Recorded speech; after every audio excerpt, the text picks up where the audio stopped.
তবে আরেকটা জিনিস বলি, আপনারা মনে করেন না যে আগামী 2026 ফেব্রুয়ারিতে নির্বাচন হবে, নির্বাচনে আমরা জিতে আছি, এটা কেউ মনে করবেন না।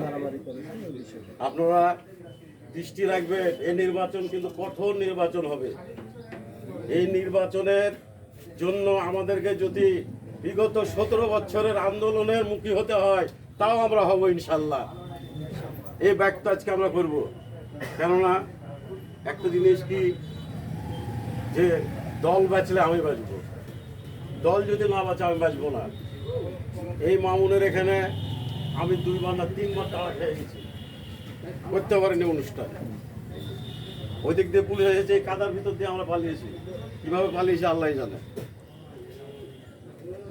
তো আপনারা মূল দল আছেন, বিভিন্ন যুব দল আছেন, ছাত্র দল আছেন, বিভিন্ন অঙ্গ সংগঠন আছেন।